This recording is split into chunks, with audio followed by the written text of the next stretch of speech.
Me sentí tan aliviado de escuchar a un presidente estadounidense o de hecho a cualquier líder del mundo libre decir que el mejor escenario para terminar esta guerra no es que Hamás o algo como Hamás permanezca en el poder, al menos en algunas partes de Gaza.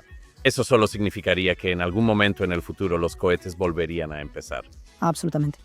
Y en algún momento en el futuro volvería a ocurrir un 7 de octubre.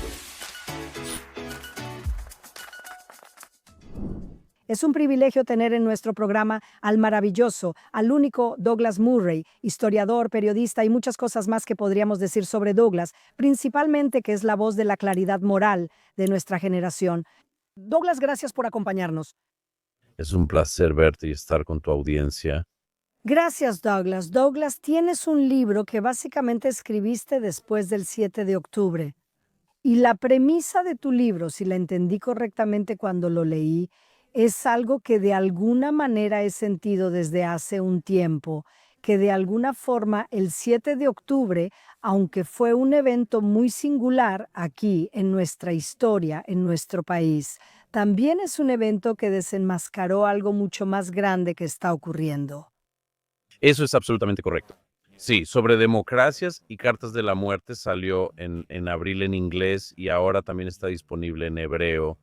Sí, es una reflexión sobre, supongo, dos cosas y también un relato de primera mano, como sabes, de estas cosas que son, en primer lugar, las atrocidades del 7 de octubre, que aunque muchas personas dentro, la mayoría de las personas dentro de Israel, conocen muchos de los detalles. No creo que nadie realmente haya comprendido la cantidad de historias y mucho más de lo que sucedió ese día.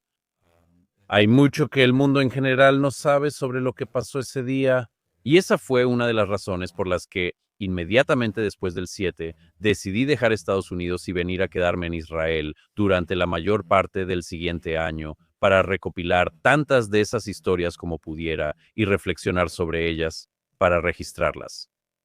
La segunda cosa es que sí, como sabes, el libro también es una reflexión sobre este momento mucho más amplio, como bien lo describes. ¿Qué pasó con el resto del mundo fuera de Israel? ¿Cómo fue que cuando los israelíes fueron masacrados, torturados, secuestrados, asesinados y mucho más, cómo fue que gran parte del mundo ni siquiera durante 24 horas se enfocó en la atrocidad que acababa de cometerse contra el Estado judío? Y de hecho, rápidamente, casi en cuestión de minutos en algunos casos, comenzaron a atacar a las personas que habían sido atacadas, victimizando de nuevo a quienes acababan de ser convertidos en víctimas. Y en mi opinión, sí, eso es algo sobre lo que el mundo debería reflexionar. ¿Por qué falló ante este desafío moral? ¿Por qué no estuvo a la altura de este momento? Douglas, has estado escribiendo desde hace tiempo sobre el fenómeno de la islamización de Gran Bretaña. ¿Te sorprendió? Con todo lo que sabías y con todas las advertencias que le diste a Occidente durante muchos, muchos años antes del 7 de octubre, aún así te sorprendió. En parte sí, en parte no. Lo que no me sorprendió fue la trayectoria en la que estaba Occidente. Así es.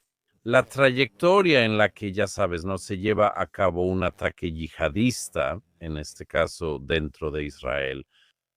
Y ya sabes, descubrimos que tenemos una gran cantidad de personas en el Reino Unido, en Estados Unidos, Canadá, Australia, que en realidad apoyan esos ataques o que por supuesto los apoyan o fingen que no ocurrieron. Una encuesta de principios de año indicó que la mayoría de los musulmanes británicos no cree que Hamás haya hecho una masacre el 7 de octubre. Y al mismo tiempo dicen que deberían haber terminado el trabajo. Es como los que niegan el holocausto, que al mismo tiempo dicen, ya sabes, que Hitler debió haber hecho más. Sí, exactamente. Niegan que Hamás y la yihad islámica y otros hayan cometido sus atrocidades, pero en muchos casos están muy contentos con esas atrocidades y quisieran que hubiera más. Eso no me sorprendió.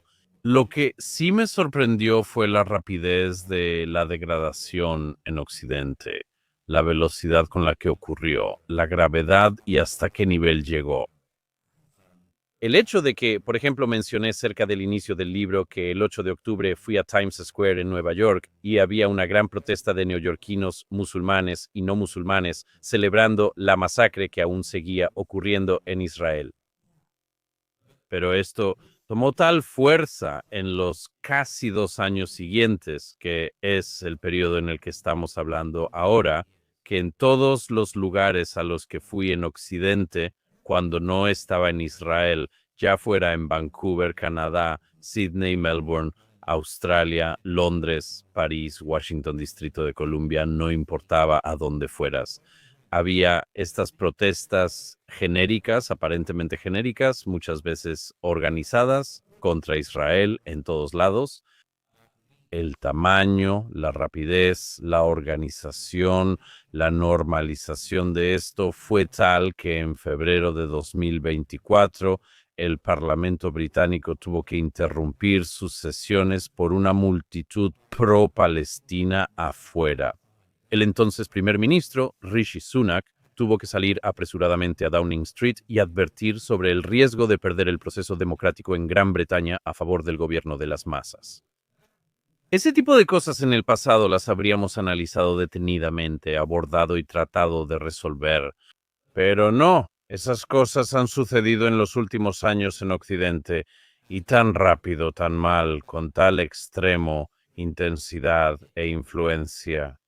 Y en lugar de una reacción contra ese extremismo como la que me gustaría ver, en cambio ha habido una especie de absorción de eso en la narrativa general, así que aquí estamos, a menos de 2 años después de la invasión de Hamás. Y los primeros ministros de todos estos países que por un momento dijeron, o los sistemas de países que dijeron que apoyarían a Israel, en el caso de Canadá, Australia, Gran Bretaña, Francia, ya han decidido que su principal respuesta al 7 de octubre es reconocer unilateralmente un Estado palestino y darle a Hamás parte de lo que quieren. Al final, y te oí decirlo en una entrevista con lo que coincido, mucho de esto se debe a su agenda política interna y a que, en vez de enfrentar a islamistas, progresistas y marxistas en su país, prácticamente les están cediendo. Tanto es así que en Canadá, un informe escrito sobre la islamización de Canadá dice que una de las soluciones tiene que ser reconocer un Estado palestino, como para calmar a la multitud. ¿Sabes? Winston Churchill se revolcaría en su tumba. Quiero decir, todos nuestros antepasados se estarían revolcando en su tumba. Esto es desconocido para la izquierda o derecha tradicional en estos países. Tienes razón, Fleur, al mencionar el cambio demográfico, tema sobre el que he escrito mucho tiempo. En mi libro La extraña muerte de Europa, mencioné hace 10 años que el cambio demográfico, sobre todo la llegada masiva de personas de países musulmanes en años recientes, afectaría tanto nuestra política interna como exterior. Un distinguido etnógrafo y escritor reconocido como Eric Kaushman acaba de decir esto sobre Canadá. Un gran número de musulmanes ha migrado a Canadá en los últimos años y están haciendo oír su voz y están cambiando la corriente principal de la política canadiense. Pero si la gente piensa que eso es solo una opinión, deben tener en cuenta que esta es una opinión que, a puerta cerrada, los establecimientos políticos en todos estos países saben que es cierta. Hace unos 10 años, el Ministerio de Defensa en Whitehall, en Londres, tenía un documento que de hecho se filtró a The Guardian de todos los lugares, pero en el que decían el Ministerio de Defensa que ahora había conflictos extranjeros en los que Gran Bretaña no podía involucrarse debido al cambio demográfico interno. Ahora, hay ejemplos obvios de eso. Si India y Pakistán tuvieran un conflicto por Cachemira mañana, casi con certeza estallaría la violencia en las calles de ciudades británicas y de otras ciudades occidentales. Por supuesto, ese es el caso con la disputa entre Israel, los árabes, los palestinos e Israel Hamás, porque un gran número de personas en Occidente han llegado en los últimos años, no se han adaptado a los valores de Occidente y simplemente han usado su presencia para, entre otras cosas, cambiar la vida política interna y externa de nuestros países. Es realmente increíble la manera en que no solo ha afectado, ya sabes, el dominio de la multitud de estas personas, sino que de alguna manera, y ya sabes, la causa palestina siempre ha tenido una conexión con los comunistas durante muchas décadas. Ahora, con todo el movimiento woke incrustado, ya sabes, la Alianza Rojo-Verde, y eso para mí parece muy deliberado. Sabemos de la influencia de Qatar y otros actores negativos, China, Irán. ¿Cómo pudo haber pasado todo esto ante los ojos de todos? ¿Sabían y solo esperaban que desapareciera? ¿No querían enfrentarlo o hay participación activa de los líderes?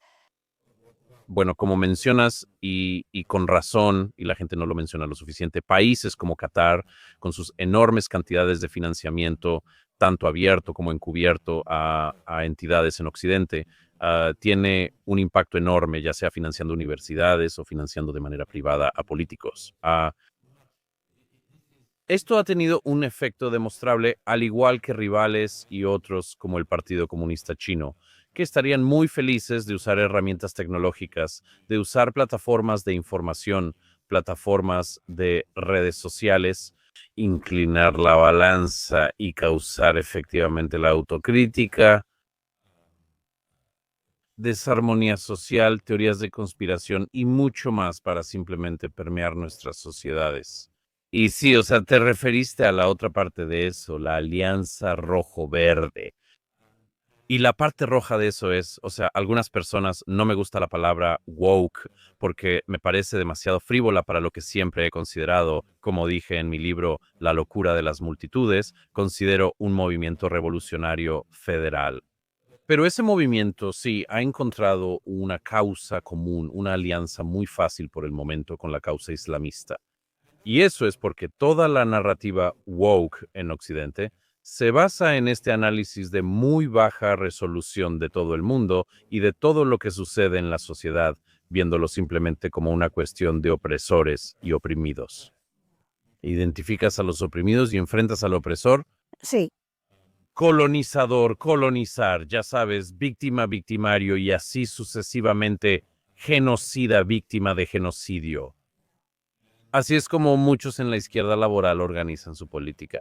Y la parte verde entra y dice, te daremos esta interpretación prefabricada de Medio Oriente que encaja en tu narrativa subóptima.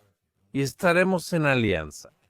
Por cierto, siempre se necesita, ya casi es un cuarto de siglo, pero recuerda, solo por un tiempo, solo por un tiempo. Esa alianza rojo-verde siempre se rompe, siempre se fractura. Yo sé por quién apostaría entre la multitud trans por Palestina y la multitud pro Hamas. Yo sé por quién apostaría que va a ganar en eso. Y solo espero que esos adultos y tontos, útiles o no, nunca lleguen a ver el día, nunca lleguen al día en que se den cuenta de lo que realmente han estado apoyando. Bueno, mira lo que acaba de pasar en la flotilla como ejemplo. Expulsaron al único miembro lesbiana, gay, bisexual, transgénero y queer del barco y le dijeron que estaba contaminando la causa palestina. Pero dejando eso de lado, Douglas, sabes, soy británica como tú. Y realmente he estado muy deprimida al pensar que Gran Bretaña, el país que salvó al mundo 2 veces, ahora como que se ha rendido. Y luego, hace 2 semanas, tuve un poco de esperanza cuando el sábado 13 vi esta marcha de 1 millón de personas. Sin importar lo que dijera la prensa, había al menos 1 millón de personas ahí. Tommy Robinson y otras personas que por supuesto son consideradas o descritas como de extrema derecha, pero es un tipo que solo está luchando por los valores de su país, un patriota, así lo llamaría yo. ¿Eso te dio un poco de esperanza de que tal vez esto pueda cambiar y que no habrá una extraña muerte de Occidente? Bueno, sabes, es un momento importante e interesante que ocurrió hace un par de semanas. Claro, la mayoría de los medios lo descartó. Por supuesto. Tú dices, bueno, la mayoría de los medios y la mayoría de los políticos en el Reino Unido piensan que si te preocupa lo que acabo de describir, de lo que acabamos de hablar, lo que cualquiera puede ver con sus propios ojos, que si te preocupa eso, como que se te permite hacer intervenciones tentativas en ese debate si resulta que eres un diputado, muy tentativas. Se te permite escribir columnas al respecto si, como yo, tienes el privilegio de contar con una plataforma. Pero si eres alguien que no tiene una plataforma, básicamente no se te permite opinar sobre el futuro de tu país, el país en el que vivirán tus hijos. Y si intentas opinar, te van a descalificar como de ultraderecha, blanco, neonazi, fascista, homofóbico, transfóbico, etcétera, etcétera. Y he dicho durante años que cualquier clase política razonable debería hacerse la pregunta: ¿qué derecho tiene la mayoría de la sociedad a opinar y actuar sobre el futuro de sus países? Y simplemente decimos que cada 5 años tienes derecho a votar en una elección y te vamos a ofrecer básicamente las mismas políticas de inmigración o incluso peores, las mismas fronteras abiertas o peores, la misma migración ilegal llegando todos los días o cada día de la semana a través del canal, jóvenes en edad de luchar, a menudo principalmente de países de mayoría musulmana, cruzando el canal todos los días o en números aún mayores. Vamos a seguir ofreciéndoles esto y decirles, si no les gusta, cállense, racistas. Exactamente. O vamos a hacer algo para responder a eso. Y yo, ya sabes, me sorprende el hecho de que una protesta pacífica como esa en Londres, que probablemente organizó Robinson y otros, siga, incluso después de todos estos años, siendo difamada y atacada por, entre otras cosas, la iglesia establecida. Quiero decir, hubo una obispo de una especie de, o clérigo de un grupo cristiano marginal, relativamente marginal, según entiendo, que dio una oración al inicio del evento. Y hubo bastantes elementos cristianos en referencia a la herencia judio-cristiana de Occidente. Pero, ya sabes, cada obispo de la Iglesia de Inglaterra que habló sobre esto simplemente difamó a todos los que marchaban. Ese es el manual que Reino Unido y otros países occidentales han seguido por años. En el Reino Unido, cuando un migrante musulmán que había llegado solo una semana antes, ilegalmente en un bote, abusó sexualmente de 3 niñas en una parte de Essex llamada Epping, y lo estaban alojando en un hotel local en el que la mayoría de los habitantes no podía permitirse quedarse. Y cuando se descubrió que este depredador sexual que acababa de llegar había cometido estos actos y las madres locales salieron a decir que protegieran a sus hijos, fueron difamadas como supremacistas blancas de extrema derecha y muchas de esas mujeres valientes dijeron, no me importa, no soy racista, pero no me importa, tus etiquetas ya no sirven. Pero solo míralo desde ahí hasta Michigan, donde un residente local que recientemente le dijo a un representante musulmán que representaba el distrito, cuando este estadounidense local dijo, no quiero vivir en un área donde hay calles nombradas en honor a terroristas de Hezbollah, el funcionario local le respondió, deberías irte del área. No eres bienvenido. Desde Estados Unidos hasta el Reino Unido, Canadá, Australia y Nueva Zelanda, es la misma historia en todas partes. Y ya es hora de que la gente diga, no, ya tuvimos suficiente de esto y que vamos a oponernos pacíficamente a esto. ¿Pero hay alguna forma de volver atrás, Douglas, con las proyecciones demográficas? ¿Todavía hay un momento en que las cosas puedan cambiar y que Occidente pueda salvarse de su islamización total? Sí, creo que sí. No creo que nada esté escrito. No creo que haya nada inevitable en todo esto. Nuestros países en Occidente han sido completamente transformados en el espacio de unas pocas décadas. Bien, nos tomará menos tiempo revertir eso y lo vamos a solucionar. No tenemos otra opción. No hay alternativa. Es eso o rendirse, lo que Gatsat llama empatía suicida. Vamos a rendirnos y ya no defendemos nada. Así que simplemente aceptemos eso. La mayoría de nosotros ya estamos hartos desde hace mucho tiempo de que nos digan que en Occidente no tenemos nuestra propia cultura, que no tenemos derecho a nuestra propia cultura, que no tenemos derecho a nuestra propia fe, a nuestros propios orígenes, que no tenemos derecho a sentirnos orgullosos de nuestra propia historia, que ni siquiera tenemos derecho a ondear nuestras propias banderas sin que nos llamen racistas. La mayoría de nosotros ya estamos absolutamente hartos de eso desde hace mucho tiempo. Si los políticos no son lo bastante sensatos para escuchar y cambiar sus políticas, realmente temo por el futuro. Pero creo que, aunque sea tarde, empezaremos a revertir esto. Sí, Rezo para que tengas razón. Y eso, como dije, esa marcha me dio esperanza y simplemente una tendencia general en Europa de que la gente está despertando. Y con lo que me identifico completamente en tu libro es el hecho de que siento que casi el 7 de octubre fue el precipicio, llevando al mundo al borde de ese problema, poniéndolo justo frente a sus caras y diciendo, está bien, es ahora o nunca. Así que en ese sentido, el 7 de octubre, de una manera irónica y trágica, puede salvar al mundo.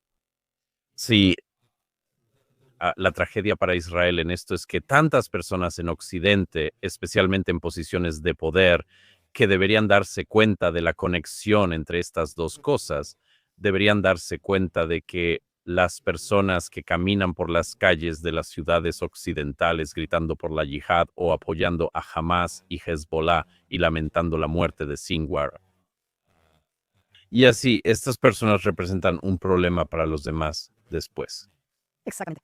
La tragedia para Israel, por el momento a nivel internacional, es que tanta gente ha decidido, en lugar de abordar ese tema difícil, porque requeriría cambios de políticas duros y complicados en nuestros propios países, que han decidido entregarle a Israel.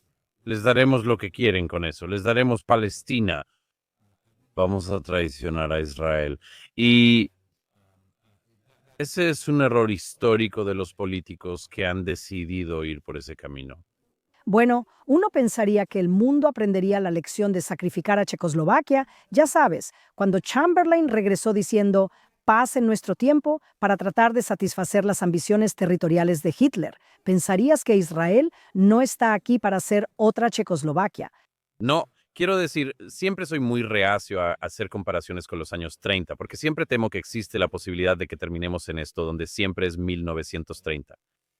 Existe esa tentación y absolutamente hay algo de verdad en eso, especialmente en el tema del apaciguamiento, como dijo Chetsu famosamente, de alimentar al cocodrilo con la esperanza de que te coma al final. Pero creo que algo que, ya sabes, algo que traté de transmitir en este libro es que, quiero decir, muchas personas entienden, digamos, una parte de lo que sucedió en Europa en los años 30 y 40. La mayoría cree entender más de lo que realmente sabe, pero dejemos eso de lado un momento. Mucho menos comprendido, pero que realmente tenemos que entender más rápido es el tema de lo que realmente quieren los supremacistas islámicos. Y muchas personas, creo, en Occidente que no son musulmanas, tienen, por ejemplo, no tienen una ligera comprensión del antisemitismo cristiano.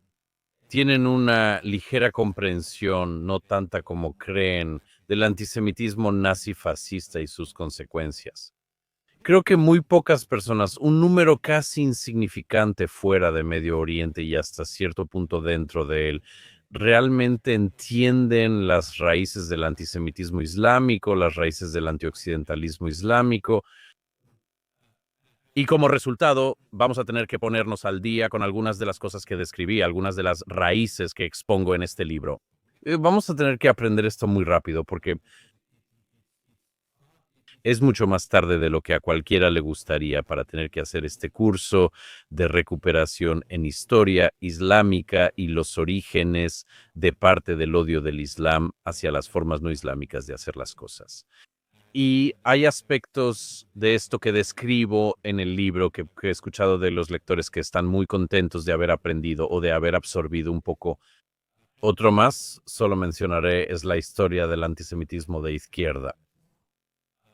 Eso también es justo y a lo que ha llevado históricamente.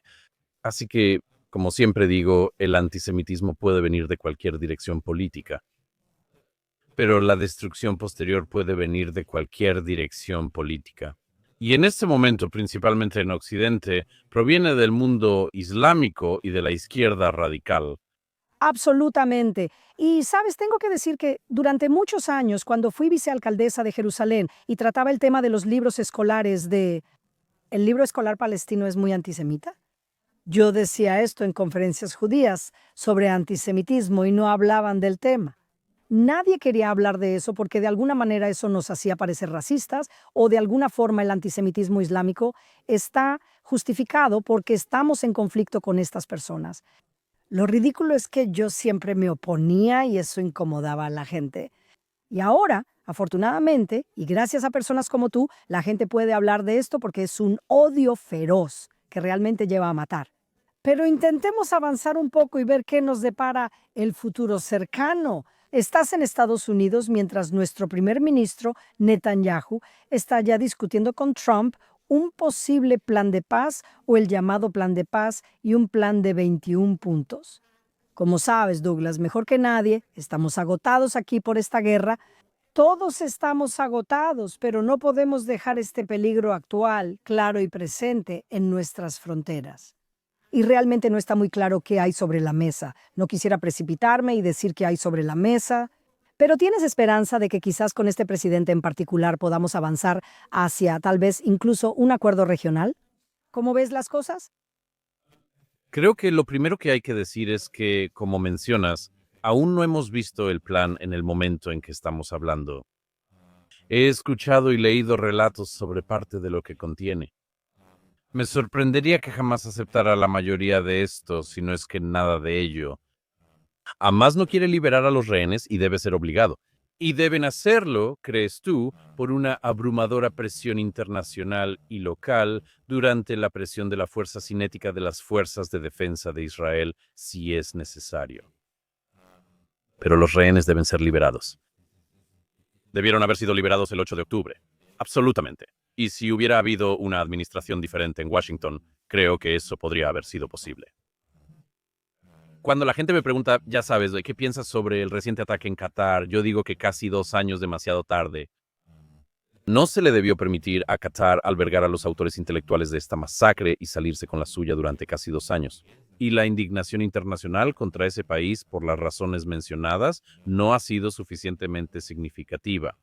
El plan de paz, según entiendo, implicará concesiones que creo que representan el típico dilema moral para Israel si incluye la liberación de cientos y cientos de terroristas convictos de las prisiones israelíes, quienes han estado ahí por estar involucrados en complots contra Israel y por llevar a cabo ataques contra israelíes.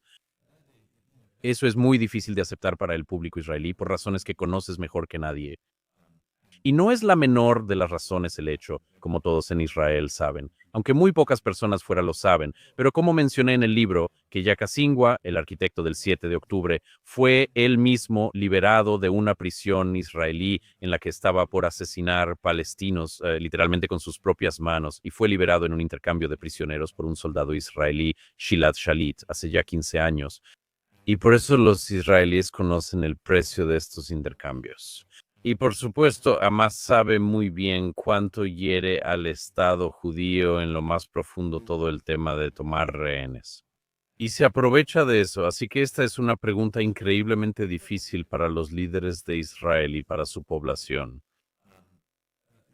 Lo único que diría sobre el plan de paz y el presidente Trump es: el presidente Trump es un político inusual en muchos sentidos. Pero una de esas cosas es que realmente analiza problemas que parecen insolubles e intenta resolverlos.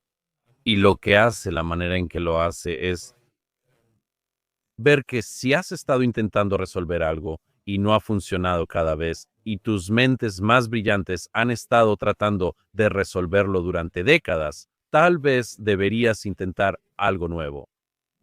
Así que cuando a principios de este año él propuso un nuevo plan para Gaza. Yo lo estaba animando, pero no porque pensara que el plan en sí estuviera particularmente bien elaborado o que estuviera especialmente detallado y así sucesivamente, sino porque me sentí tan aliviado de escuchar a un presidente estadounidense o, de hecho, a cualquier líder del mundo libre no decir simplemente que el mejor escenario para terminar esta guerra es que Hamas o algo como Hamas permanezca en el poder, al menos en algunas partes de Gaza, para que la comunidad internacional, para que las fuerzas de defensa de Israel se retiren, para que la comunidad internacional invierta miles de millones de dólares en ayuda para reconstruir Gaza con todas las advertencias sobre quién va a estar a cargo del sistema educativo esta vez, porque la Organización de las Naciones Unidas no parecía estar haciendo un muy buen trabajo en los últimos 20 años, ¿verdad? Pero el plan era que básicamente no habría ningún cambio especial en las realidades sobre el terreno.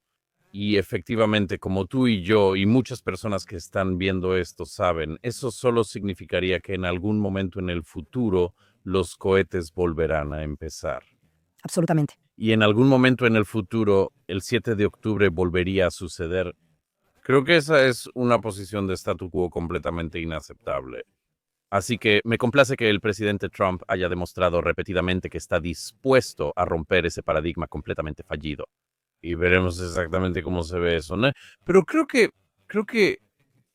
hay más motivos para el optimismo de lo que muchas personas se dan cuenta.